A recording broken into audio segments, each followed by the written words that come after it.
Hello दोस्तों, नमस्कार। स्वागत है हमारे श्रेया लोकगीत में। तो दोस्तों, आज हम आपको एक प्यारा सा भजन सुनाने जा रहे हैं। तो दोस्तों, कमेंट करके बताइएगा आपको भजन कैसा लगा। तो चलिए भजन शुरू करते हैं। रोवे ना राम हो लखन के लेके गोदिया में, रोवे ना राम हो लखन के लेके गोदिया में। पिता का मरण भइल, सीता का हरण भइल। पिता का मरण भइल, सीता का हरण भइल। लक्ष्मण के लागी गइना मेघनाथ का बाण हो लखन के लेके गोदिया में। रोवे ना राम हो लखन के लेके गोदिया में। अयोध्या में जइब त कवन मुँह देखइब रामा। अयोध्या में जइब त कवन मुँह देखइब रामा।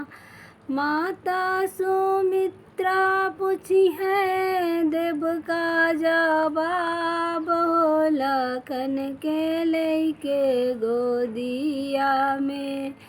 रोवे ना राम हो लखन के लेके गोदिया में। पिता का मरण भइल, सीता का हरण भइल। पिता का मरण भइल, सीता का हरण भइल। लक्ष्मण के लागी गइना मेघनाथ का बाण हो लखन के लेके गोदिया में।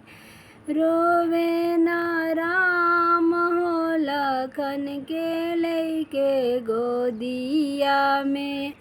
अयोध्या में जइब त कवन मुँह देखइब रामा। अयोध्या में जइब त कवन मुँह देखइब रामा। माता कैकेयी पूछिए देव का जवाब हो लखन के लेके गोदिया में। रोवे ना राम हो लखन के लेके गोदिया में। पिता का मरण भइल, सीता का हरण भइल। पिता का मरण भइल, सीता का हरण भइल।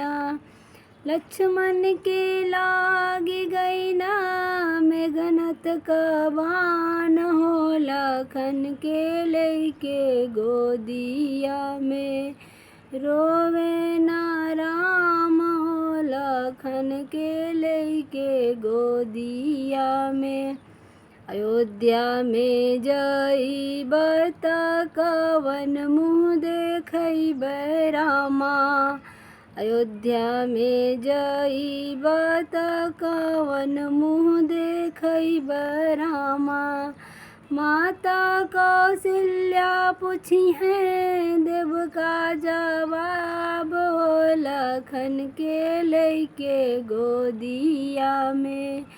रोवे ना राम हो लखन के लेके गोदिया में।